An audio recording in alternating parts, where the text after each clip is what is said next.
কেমন আছো সবাই? আশা করি ভালো আছো, সুস্থ আছো। তো আমিও বেশ ভালো আছি। আর আজকে একটা নতুন ব্লগে তোমাদের সকলকে স্বাগত।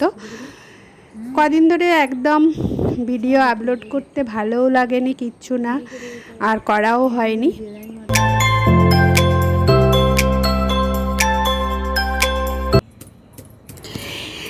সকালবেলায় সমস্ত কাজ, অনেক কাজ করেছি, মানে সমস্ত বলাটা ভুল। আর সকাল থেকে তো কাজটা শুরু হয়, সমস্ত এত তাড়াতাড়ি হওয়া সম্ভব নয়।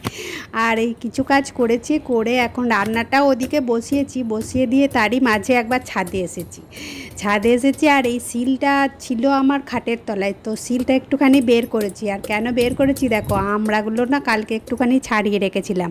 আর এই আমড়াগুলো দেশের বাড়ি থেকে দিয়েছে, আর আমি প্রত্যেক বছরই একটুখানি করে আমড়ার আচার করে রাখি। তো সেটা পরে পরে খেতে বেশ ভালোই লাগে। তো সেই জন্যে আমড়াগুলো একটুখানি থেতো করে নিচ্ছি, ছাড়িয়ে রেখেছিলাম, দিয়ে জলটা খুব ভালো করে শুকিয়ে নিয়েছি, আর ওইগুলোই থেতো করে নিয়েছি। আর আকাশটা আজকে বেশ পরিষ্কার আছে, আর এদিকে জামা কাপড়গুলোও খুব মানে শুকোচ্ছে। আর আমার ছাদের পরিবেশটা তো তোমরা প্রতিদিনই দেখো, কেননা আমার ব্লগের প্রথম মানে এন্ট্রান্সটাই হচ্ছে আমার ছাদের পরিবেশটা দিয়ে, কেননা ছাদটা হচ্ছে আমার একদম খুব প্রিয় জায়গা। তো চলো, এখন আমড়াগুলো থেতো করে নিয়ে চলে এসেছি একদম রান্নাঘরে, বুঝলে। রান্নাঘরে কড়াইটা বসিয়ে দিয়েছি, দিয়ে তাতে 5 ফোড়ন শুকনো লঙ্কা দিয়ে দিয়েছি, দিয়ে আমড়াগুলো এখন আমি দিয়ে দিয়েছি। আচারটা বানাবো, বুঝলে। আর এই আচারটা কি বলবো বলো তো তোমার, মানে খেতে তো যা হয় না, আমার তো খুব ভালো লাগে। ওই যে আমড়ার যে ছিবড়ে ছিবড়ে অংশগুলো আছে, ওর মধ্যে যে রস মশলা সব কিছু ঢুকে যায়, তখন দারুণ লাগে খেতে। আর একটু ফ্রিজেই রেখে দিই, কেননা বর্ষাকালে আচারে ভীষণ ধোঁয়া ধরে যায়, সেই জন্যে আমি আচারটা ফ্রিজে রাখারই চেষ্টা করি।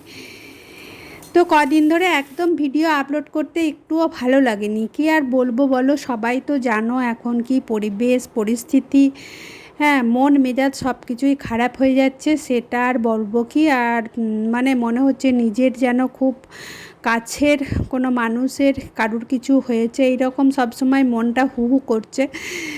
তো তোমাদেরও হয়তো একই রকম করছে। তো আজকের নিরাপত্তা নিয়ে সত্যি সকলের ভাবার বিষয়। একটা মানুষ তার ডিউটি আওয়ার্সে, তার কাজের জায়গায় কিভাবে নিপীড়িত হয়, সেটা তো আর বলার নেই, নৃশংসতার মানে শেষ নাই। তো সত্যি করেই খুবই প্যাথেটিক ব্যাপার। আর সবথেকে খারাপ লাগছে যে মেয়েটিকে ছোটোর থেকে তার মা বাবা বড় করলো, মানুষ করলো, মানুষের মতো মানুষ করলো, সেই মানে সমস্তটাই একদম নিট জিরো হয়ে গেল। হ্যাঁ, সমস্তটাই বেকার হয়ে গেল, বেকার।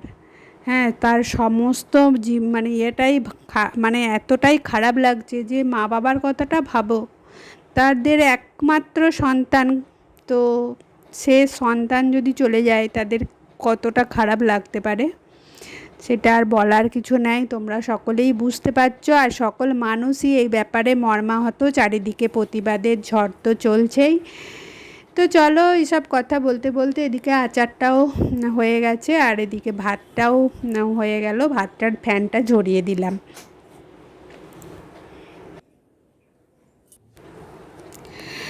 আর সামনে তো পুজো এসে গেছে, তো পুজোর সময় যা কাজ, তো আমি এখনও পুজোর অনেক দেরি আছে, তবু আমি যেটা করি, পুজোর অনেকটা আগে তাকগুলো আগে ঝেড়ে মুছে পরিষ্কার করে রাখি। আর অনেক দিন থেকে ভাবছি এটা করব করব, তো সে প্রতিদিনই আমার রান্না বাড়া সমস্ত গুছিয়ে মুছিয়ে ঠাকুর দেবতা করে আসতে অনেকটাই সময় লেগে যাচ্ছে, দিয়ে আর এদিকের কোনো কাজ হচ্ছে না।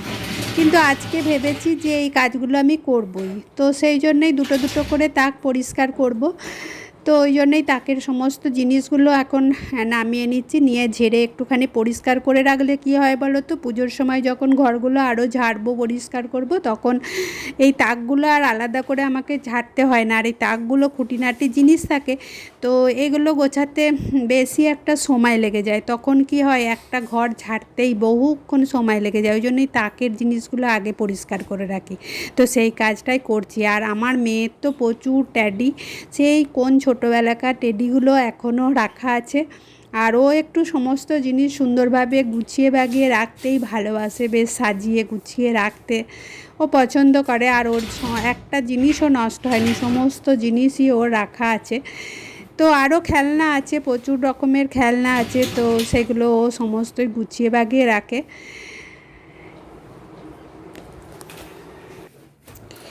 এই সময়টা একটুখানি নিরিবিলি, আর এই সময়ে কেউ কোথাও নেই। তোমাদের দাদা গেছে স্কুল, মেয়ে গেছে ডিউটিতে, তো আমি ওই সময়ে ফাঁকা একটুখানি সময় পেয়েছি। আর নিজের মনে এইসব কাজগুলো করতে বেশ ভালোই লাগে, বাড়িতে কেউ না থাকলে কাজগুলো ঠিক টাইম মতো হয়ে যায়। আর সবথেকে মনের ইচ্ছাটার ওপরেও অনেক কিছু নির্ভর করে, সব দিন তো আর সমানভাবে এনার্জি কাজ করে না কো। আর কোনো দিন এদিক ওদিক বাড়তি কাজ হয়ে গেলে তখন আর এইসব কাজ করতে মন যায় না। তবে পরিষ্কার পরিচ্ছন্ন রাখার কাজটা টুকিটাকি এদিক ওদিক করে প্রতিদিনই করতে হয়, না হলে ঘরগুলো পরিষ্কার থাকে না কো। আর এই তাকগুলো সব মানে একেবারে যে পুজোর সময় বাগাই তা নয়, মাঝে মাঝেই আমি এই তাকগুলো পরিষ্কার করি, যখন যেটা ইচ্ছে হয় আর কি। তো এই একটুখানি কাগজটা পাতবো তো, আর লাগাল পাচ্ছি না কো নিচে থেকে একদম, কিন্তু টুলেতে উঠেছি। আর টুলেতে খুব ভয়ে ভয়েই উঠেছি, কেননা বাড়িতে কেউ নেয়। আর এখন টুলে উঠতে খুব ভয় লাগে, কেননা যদি পড়ে যায় তাহলে তো একদম কোমর ভেঙে যাবে, আর কোমর ভেঙে গেলে কি অবস্থা সেটা তো বুঝতেই পারছো। কিন্তু কাজটা না করলেও নয়, সেটাও করতে হবে। তবে খুব সাবধানে ভয়ে ভয়েই আছি। আর আমার আবার স্পন্ডিলাইটিসের সমস্যা আছে, তো মাঝে মাঝে তো মাথাও ঘোরে আর কি। ওই জন্যে এখন সচরাচর একদম টুলে উঠি না কো, কখন কি পড়ে টড়ে যাবো না কি। তো যাই হোক, আজকে একটু সাহস করেই উঠেছি।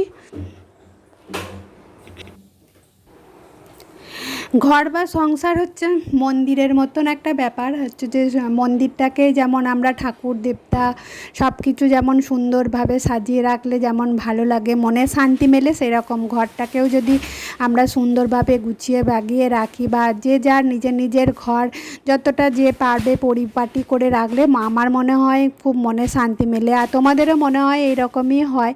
তো আমি ওই জন্যেই আমার নিজের ঘরগুলো, জানি না কতটা সুন্দর, হয়তো অনেক কিছু তার জন্যে কোনো প্রাচুর্যের যে দরকার হয় তেমন কোনো কথা নেই। তো সব সময় যে সব কিছু থাকতেই হবে, থাকলেই যে ঘরটা সুন্দরভাবে সাজানো যায় বা গোছানো যায় এমন কোনো কথা নেই। তো ছোটোখাটো জিনিস বা ছোটোখাটো যেগুলো আমরা ফেলে দিই সেই সব জিনিস দিয়েও ঘরকে সুন্দরভাবে গুছিয়ে রাখলে সুন্দরভাবে সাজানো গোছানো যায়। তো আর গুছিয়ে রাখলে ঘরটা যথেষ্ট পরিপাটি আর সুন্দর লাগে। এইসব খুঁটিনাটি কাজ করতে বেশ অনেকক্ষণ সময়ও লাগে। আর এখানে তো প্রচুর খুঁটিনাটি টুকিটাকি জিনিস ভরা থাকে, সেগুলোকে সাবধানেই রাখতে হবে। তো সেই জন্য অনেকক্ষণ সময় লেগে গেল, আর আরও একটুক্ষণ লাগবে। তো তারপরেই আমি চান ফান করবো, তারপরে ওদিকে পুজো টুজো আছে, ছাদে জামা কাপড় আছে। তো সব মিলিয়ে এখনও অনেকক্ষণই কাজ আছে। তো সংসারের কাজের সব দিন হিসাব দেওয়া যায় না, কোনো দিন বেশি কোনো দিন কম, এরকমভাবেই চলতে থাকে। আর প্রতিদিন নিত্য নৈমিত্তিক কাজ যেগুলো সেগুলো তো আছেই, আবার বাড়তি কাজ করলে আরও বাড়তি সময় তো খানিকটা লাগবে, সে তো জানা কথা। তো সেই সব নিয়ে আর বলার কি আছে।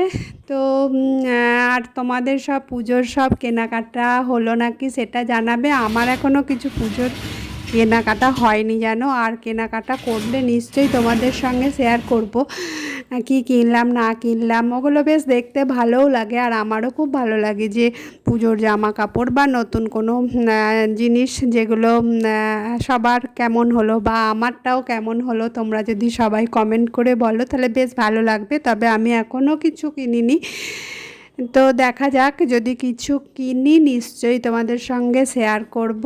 আর পুজোর তো আর কটা দিন মানে এসেই গেছে বললেই হলো, আর কিছু দিন বাকি আছে। তো দেখতে দেখতে ওই কটা দিনও পার হয়ে যাবে। আর সবার মাঝে সব কাজ সেরে বাজার টাজার যাওয়া এগুলোরও একটুখানি সময়েরও দরকার। তো সেই সময়টা করে একদিন বেরোবো, বেরিয়ে টুকিটাকি একদিনে হবে না।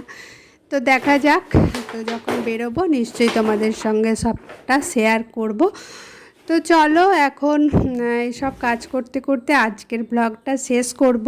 তার আগে বলবো যেসব বন্ধুরা আমার পাশে আছো তাদেরকে অনেক ধন্যবাদ, অনেক ভালোবাসা। এইভাবে তোমরা সব সময় আমার পাশে থেকো। আর যারা এছাড়াও যারা আমার ভিডিও দেখছো তাদেরকেও অনেক ধন্যবাদ। তবে সকলকে বলবো যারা এখনও আমার চ্যানেলটা সাবস্ক্রাইব করোনি, তো আমার চ্যানেলটা সাবস্ক্রাইব করে পাশে থাকলে ভালো হয়। তাহলে পরবর্তী ব্লগ বানাতে বা ভিডিও করতে, আপলোড করতে খুব ভালো লাগবে, একটুখানি এনার্জি লাগে। তো এটা খানিকটা মোটিভেশনের মতন কাজ করে। তোমাদের লাইক, কমেন্ট, সাবস্ক্রিপশন যদি বাড়ে তাহলে এটা একটা খানিকটা মোটিভেশন হয়, মানে আমার মোটিভেশন হয়। তাতে আমি পরবর্তী ভিডিও বা যেসব কাজগুলো করি সেগুলো তোমাদের সঙ্গে শেয়ার করতে ভালো লাগবে। তো তোমরা সবাই ভালো থেকো, সুস্থ থেকো। পরের ব্লগে আবার দেখা হবে। তো টাটা।